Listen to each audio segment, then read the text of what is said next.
Hello, my friends. Welcome back. Before anything else, I need to tell you something about this story. There is a moment near the end of it that Harley-Davidson never announced. No press release, no ceremony, no goodbye. One day it was just gone. And the riders who loved it most only found out when they walked into a dealership and asked for it by name. Stay with me. We'll get there. Take a breath. Settle in. Let's ride into this one together.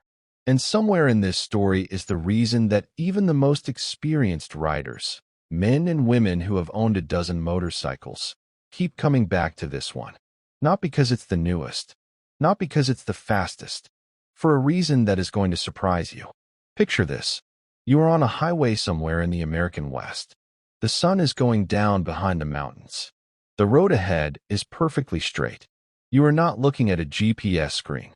You are not sitting behind a thick slab of plastic separating you from every ounce of wind and weather and noise. You feel everything. The air hitting your chest, the engine rumbling beneath you, the exact temperature of the evening settling into your hands. And somewhere behind you, back at the gas station, a younger rider is looking at your bike with that specific kind of smirk that younger riders have. He says, "Why don't you just get something more modern?" You smile. You don't answer. Because the answer isn't simple. And because, honestly, he wouldn't understand it yet. The bike beneath you is not old. It is not behind the times. It is, in the opinion of some of the most experienced riders on the road, exactly right. And the story of how it got there, how this machine became the quiet first choice of riders who have seen everything and still choose this, is one worth telling properly. This is the story of the Harley-Davidson Road King. But here's the thing nobody tells you about the Road King. It wasn't built from ambition. It was built from a complaint. And the complaint came from Harley's own most loyal customers. The year is 1993. Harley-Davidson has a touring motorcycle called the FLHS Electra Glide Sport. It is a good machine, reliable, comfortable, but it arrives fully dressed, full fairing, full luggage, windshield locked permanently in place. Some riders love it. Others feel like they are riding inside a living room that happens to have wheels. They want touring capability, the luggage space, the long-distance comfort, but they also want to feel the road. They want simplicity. They want to look at their bike and see something that reminds them of the Harleys their fathers talked about. Harley-Davidson hears them. And in 1994, the FLHR Road King rolls out of the factory for the first time. It is not a revolution. It is something quieter, and in many ways more important than a revolution. Because the Road King carries one idea that no other touring motorcycle had tried before. One idea so simple, so obvious in hindsight, that you'll wonder how it took this long for anyone to think of it. And that single idea is the reason this bike is still talked about 30 years later. Most touring bikes of that era made a decision for you. Big plastic fairing, always there, baked into the identity of the machine. Want it? Fine. Don't want it? Buy a different bike. The Road King refused to do that. Its windshield, a classic, curved piece of clear acrylic set in chrome, could be removed completely in under 5 minutes. No tools, no disassembly. You unclipped it, set it in your garage, and rolled out of the driveway on what looked and felt like a pure, clean cruiser from 1962. Then, when the trip home meant 300 miles of open highway, you clipped it back on, loaded the hard saddlebags, and rode like a man with a plan. 2 bikes, 1 machine. That was the Road King's quiet genius. And it is the reason riders who have owned a dozen motorcycles keep coming back to this one. But a philosophy without an engine to back it up is just a nice idea. And the engine story of the Road King is something most people never hear the full version of, because what Harley did over the next 30 years to keep this machine alive is far more interesting than most people realize. The first Road King ran on the Evolution V-twin, 1,340 cubic centimeters, 80 cubic inches. An engine Harley had been quietly refining since the early 1980s. It was not the most powerful engine on the road in 1994. It was not meant to be. It was meant to be honest, predictable, The kind of engine a rider learns to trust completely, the way you trust a road you have ridden 1,000 times. In 1999, the twin-cam 88 arrived. More displacement, more torque, the same thumping, unmistakable heartbeat, but deeper, stronger. By 2007, the twin-cam 96 brought a 6-speed transmission and fuel injection. No more choke lever on cold mornings. The machine was growing up without losing its voice. Then, in 2017, the Milwaukee-Eight changed everything again. Smoother than any Harley engine before it. Less vibration through the handlebars. More power than most riders would ever fully use. And the Road King Special, launched that same year, carried the Milwaukee-Eight 114, the largest displacement production engine Harley had ever fitted to a touring frame. 122 pound-feet of torque, more than some pickup trucks. The Road King had spent 30 years proving that evolution does not require abandoning identity.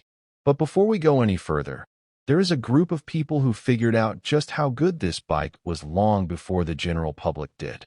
And these are not people who make decisions based on magazine reviews or what looks good at a rally. These are people who absolutely cannot afford to be wrong.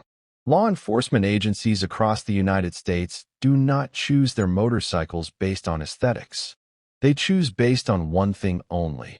What can they trust when it matters most? The FLHP, the Police Road King, ran under conditions no civilian rider would ever ask of a motorcycle. Urban traffic, high-speed pursuit, long patrol shifts, day after day, in heat and cold, in cities from New York to Los Angeles. It did not fail them. When a machine earns that kind of trust from people who genuinely cannot afford for it to break down, that reputation follows it back onto the civilian market. The Road King's police legacy became part of what the name meant. Not just stylish, not just comfortable, but built, actually built, to last. And yet, even a bike with that kind of pedigree can develop problems. The twin cam had two specific weaknesses that Harley owners knew about and talked about quietly, the way families talk about something uncomfortable at a dinner table. Here's what they were, and what happened to the riders who didn't catch them in time. The twin-cam engines, for all their strengths, developed a reputation for two specific problems. First, a cam chain tensioner that wore out sooner than it should have. Second, an oil leak that found its way through the primary seal at the worst possible moments, usually somewhere far from home. Owners who caught these issues early paid a manageable repair bill. Those who did not paid a much larger one. And then the wider picture began to darken. In 2006, Harley-Davidson had its greatest year. 360,000 motorcycles built. Sales celebrating. The brand at the absolute peak of its commercial power. By 2023, that number had fallen to 162,000. Younger riders, in their 20s and 30s, were not buying Harleys the way their parents had. The bikes were expensive, heavy. The image felt, to some of them, like it belonged to a different chapter of American life. And in the last quarter of 2025, Harley-Davidson reported a loss of $279 million, more than double the loss from the same quarter the year before. The company that had built the Road King was facing its own identity crisis. And here is where we get to the part one told you about at the very beginning. The part with no press release, no ceremony. The quiet disappearance that longtime owners only discovered when they went looking for something they assumed would always be there. At some point in the last few years, quietly, without announcement, Harley-Davidson stopped building the standard Road King. The base model. The original. The one that started everything in 1994 with the detachable windshield and the clean chrome lines and the idea that the rider should decide what kind of bike this was every single morning. Gone.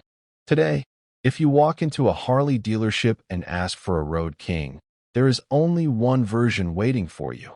The Road King Special. Blacked out. Mini ape handlebars. Aggressive. Dark. It is a fine motorcycle. But it is not the same thing. Riders who have owned the standard Road King understand something that does not always make it into the conversation. Sometimes, When a company removes the simple version of something and keeps only the louder one, it is not upgrading the product. It is letting it go. And here is the question worth sitting with. If they took it away, what exactly did they take? What was the Road King actually for, underneath everything? Because the answer to that question is not about a motorcycle. It is about something much older than motorcycles. The Road King was always, at its heart, a philosophy, not an addition, a subtraction. At a time when every other manufacturer was stacking more onto touring motorcycles, more plastic, more electronics, more features piled on top of features, the Road King asked a completely different question. What if we took things away? What if the windshield came off? What if the lines were cleaner? What if the rider could decide what the bike was each morning before rolling it out of the garage? That philosophy is why experienced riders keep returning to it. Because after enough years on the road, most riders figure something out. The best machine is rarely the most complicated one. It is the one that gets out of the way and lets you ride. My friends, if you are watching this, I think you already know what I mean. Maybe someone younger has looked at your Road King and asked why you didn't get something with more technology, more screens, more assist modes, more everything.